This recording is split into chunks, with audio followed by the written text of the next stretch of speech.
बाई तुझा आशीर्वाद ह्या मालिकेच्या आजच्या भागामध्ये आपण पाहतो की अवनी ही गाडीमध्ये शांतच बसून असते.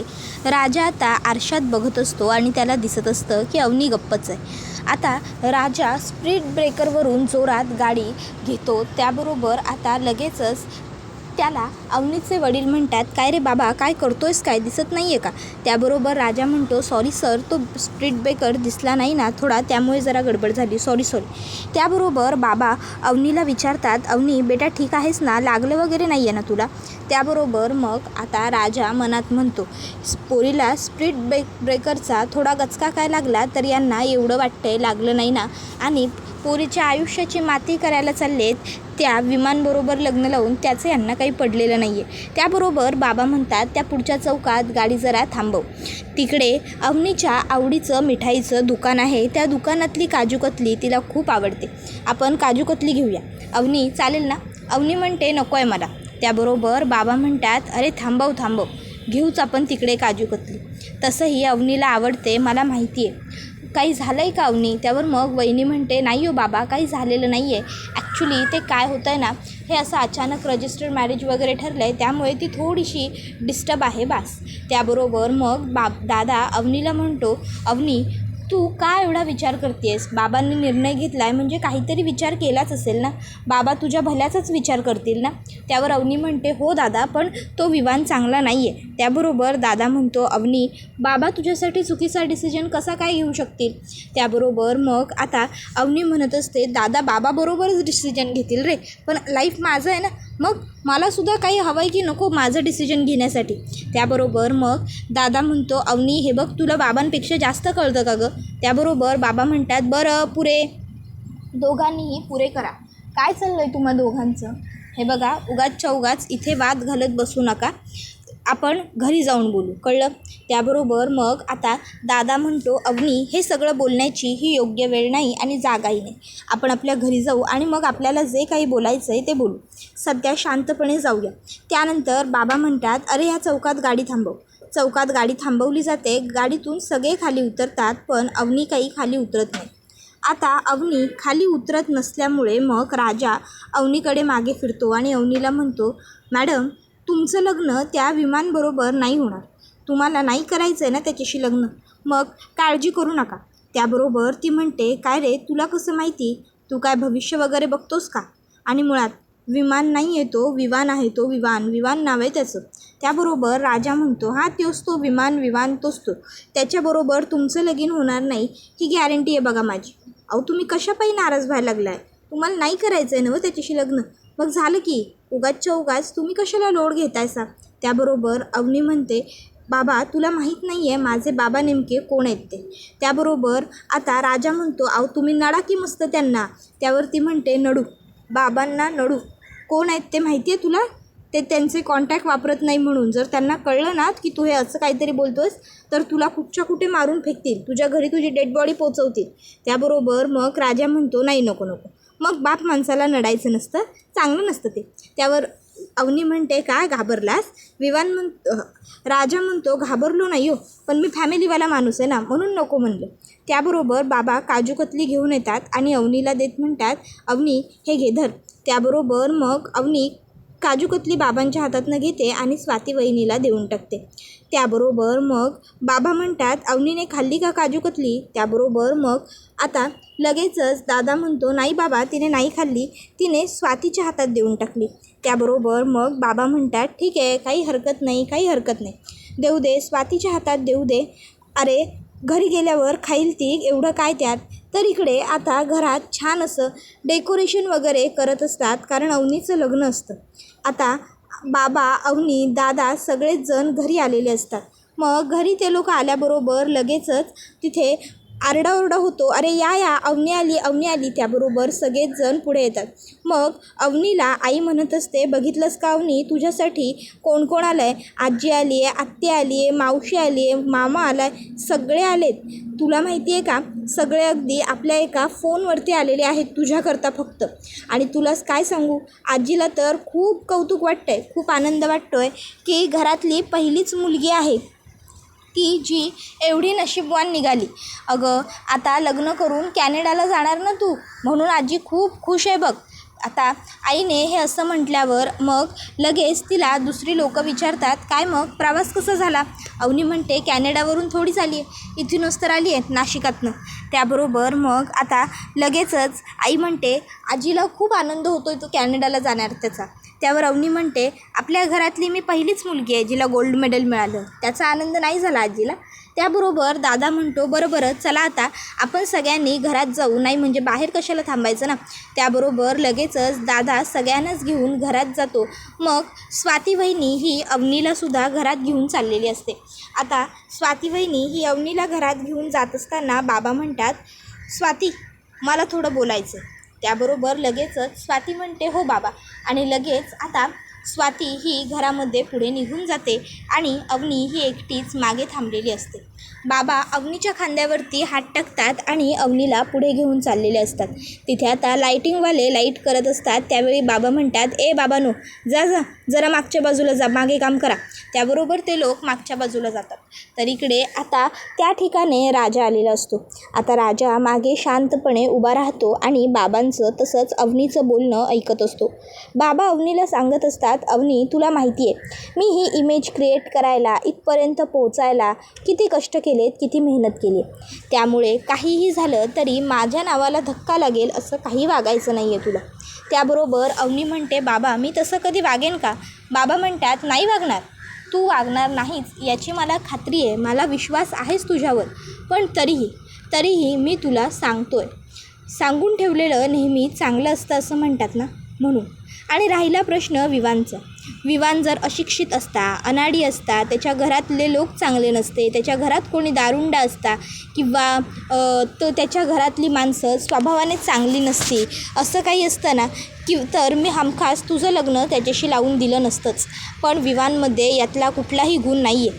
तर इकडे राजा हे सगळं ऐकतो आणि म्हणतो, हे माझ्याचबद्दल बोलू राहिले, नाही म्हणजे मी सगळ्याच बाजूने नाकारण्यासाठी योग्य आहे. त्याबरोबर बाबा म्हणतात की विवान एक चांगला मुलगा आहे, कॅनडासारख्या एवढ्या मोठ्या ठिकाणी चांगला वेल सेटल्ड आहे. मग हे एवढं सगळं त्याचं चांगलं आहे, म्हणूनच तर मी त्याची निवड तुझ्यासाठी केली आहे ना अवनी. हे बघ, मी तुझ्यासाठी घेतलेला निर्णय आहे, त्यामुळे तो चुकीचा नाही आहे. तर आता लक्षात ठेव, कुठल्याही परिस्थितीत तुझं आणि विवानचं लग्न होणारच. त्यानंतर मग बाबा आता येतात आणि म्हणतात, अरे कुठे गेलात रे, या लवकर चला, माळा लावायच्या आहेत की नाही तुम्हाला? अरे माझ्या मुलीचं लग्न आहे, अशी कशी लाईटिंग करताय? संपूर्ण बंगल्याला लाईटिंग झाली पाहिजे, व्यवस्थित लाईटिंग करा. त्यानंतर मग आता अवनीच्या डोळ्यात अश्रू दाटून आलेले असतात, पण ती कशीबशी आतमध्ये निघून जाते. तर इकडे राजाला खूप वाईट वाटतं. राजा म्हणतो, मॅडमचं लग्न माझ्याबरोबर कधीच नाही होऊ शकत. देवी आई, अगं मला तर सर्व बाजूनीच रेड सिग्नल आहेत की यांच्या आयुष्यात जाण्यासाठी. आई, अगं काय गं, ह्यो रेड सिग्नल कधी माझा पिच्छा सोडणार आहे? तर दुसऱ्या बाजूला आता इकडे भाण्याचा फोन वाजतो. आता बारक्या तिकडनं चाललेला असतो, त्यामुळे तो फोन उचलतो आणि आता म्हणत असतो, हॅलो. त्याबरोबर समोरून, हॅलो जेवलात का, असा आवाज येतो. आता हा आवाज ऐकून बारक्याला आश्चर्यच वाटतं. समोरून पायल पुन्हा बोलत असते, हॅलो जेवलात का. त्याबरोबर मग लगेचच बारक्या भाण्याला आवाज देतो, भाण्यादा लवकर इकडे ये भाण्यादा. भाण्या घाबरतो आणि धावत येतो आणि काय झालं असं विचारतो. भाण्या म्हणतो, अरे बोल ना काय झालं. बारक्या सांगतो, दादा तुझ्या फोनवर कुठल्या तरी पोरीचा फोन आला आणि जेवलात का असं विचारायला. त्याबरोबर लगेचच भाण्या फोन घेतो आणि हॅलो कोण बोलत आहे असं विचारतो. समोरून पायल म्हणते, ओळखा की कोण बोलत असेल. बरोबर, मी तुम्हाला एक हिंट देते. छुन छुन छुन छुन छुन छुन छुन छुन छुन छुन छुन छुन छुन छुन. त्याबरोबर लगेचच तो म्हणतो, पायल कशाला फोन केला आहे तू मला, हे बघ फोन ठेव आणि माझा नंबर कुणाकडनं घेतला तू. त्यावरती म्हणते, आपल्या माणसांचा नंबर मिळवायला काय लागतंय. त्यावर लगेचच तो म्हणतो, तू फोन ठेव आणि पुण्यांदा जर फोन केला ना तर याद राख. त्याबरोबर मग बारक्या म्हणतो, अरे भाण्यादा काय तू इथं आंघोळ मासोळ्या करून सगळं व्यवस्थित करून आपण सगळे आपल्या घरातले पोरं पुत्या लागतो पोरींच्या पाठी, तरी बी इथं काय होईना झालं आहे आणि तुला समोरून ती पोरगी विचारायला लागली, तर तू हे असं काय बोलायला. बारक्याच्या खांद्यावरती भाण्या हात टाकतो आणि म्हणत असतो, आता मी काय सांगायलोय की नाही ते एकदम व्यवस्थित आणि शांतपणे ऐक. अरे ह्या पोरी आहेत की नाही, जेवलास का, झोपलास का, असं गोड गोड बोलून आपल्याला स्वतःमध्ये गुंतवतात. मग आपण ह्यांच्या पिरमात पडतो आणि मग पिरमात पडल्याच्या नंतर विषय कसला येतो, लग्नाचा. आणि मग एंट्री होते यांच्या बापाची. आणि मग बाप आपल्या घरी आपलं घर आणि आपल्या अण्णा बघायला येतात. आणि घर आणि अण्णा बघून ते आपल्याला धुडकावून लावतात आणि मग आपल्या डोक्याला हेडेक होतो. त्यापेक्षा भाण्याचा एक सिंपल फंड आहे, पोरगी दिसली की हाकलव. इतक्यात त्याला समोर आता नलू दिसते.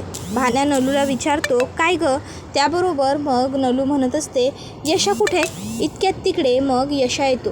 यशा आल्याबरोबर आता नलूला तो विचारतो, काय गं तुझं काय काम आहे? त्याबरोबर ती म्हणते की काही नाही, जेवलास का? त्याबरोबर आता बारक्या जोरजोरात हसतो. तसा लगेचच भाण्या त्याला म्हणतो, गप रे गप. पण आता बारक्या काही गप बसत नसतो. यशा म्हणतो, अरे जेवला का? मध्ये एवढं हसण्यासारखं काय? भाण्या म्हणतो, तेच तर दादा मला कळना झालं ना याला काय होतं मध्ये. तू काही काळजी करू नको दादा, मी बघतो याच्याकडं. चल रे तू तिकडं चल. आणि मग तो आता भाण्या बारक्याला तिकडनं घेऊन जातो. यशादा म्हणतो, काय यांचं विचित्र. तर दुसऱ्या बाजूला राजाला इकडे खूप जास्त भूक लागलेली असते, पण आता त्याला जेवलास का हे विचारायला कोणीच नसतं. राजा विचार करतो, खरंच आयुष्यात जेवलास का असं विचारणारं कोणीतरी असायला हवं. तर इतक्यात वहिनी आणि आजी समोरून येतात. अवनीला विचारतात, अवनी जेवलीस का? अवनी म्हणते हो. त्यानंतर अवनी पुढे येते तर तिला मावशी दिसते. मावशी विचारते, अवनी जेवलीस का? अवनी म्हणते हो. इकडे राजाला मात्र विचारणारं कोणी नसल्यामुळे तो येरझाऱ्या मारत असतो. इतक्यात तिकडे अवनी येते. आता अवनी तिकडे आल्याबरोबर मग राजा तिच्याकडे बघत राहतो. अवनी राजाला विचारते, तू जेवलास का? आता अवनीने जेवलास का असं विचारल्यावर राजा म्हणतो, नाही अजून.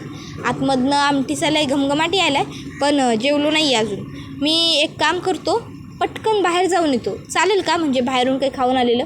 त्याबरोबर लगेचच आता अवनी म्हणते, अरे बाहेर जायची काय गरज आहे, थांब. त्यानंतर मग अवनी आतमध्ये जाते. इतक्यात राजाला यशा फोन करतो. यशा विचारतो, काय रे जेवलास का? त्याबरोबर राजा म्हणतो, होय आत्ताच जेवलो. इतक्यात त्या ठिकाणी बारक्या येतो. बारक्या म्हणतो, यशादा राजादाचा फोन आहे. त्याबरोबर यशा म्हणतो, होय. बारक्या म्हणतो, मला दे की. त्यावर यशा म्हणतो, अरे हो 2 मिनटं थांब की. यशाला बारक्या म्हणतो, अरे दा दे की मला. त्यावर तो म्हणतो, अरे 2 मिनटं थांब की. त्याबरोबर तो लगेचच आता यशादाच्या हातातला फोन खेचून घेतो आणि बाहेर जाऊन फोनवर बोलू लागतो. तो म्हणत असतो, दादा काय रे, आता अजून पण तू तिकडंच आहेस का? त्याबरोबर मग राजा म्हणतो, होय अजून इकडंच आहे मॅम. त्यावर मग आता बारक्या म्हणत असतो, मग काय झालं तिकडं? त्या पोरीचं लग्न झालं नाही नवं?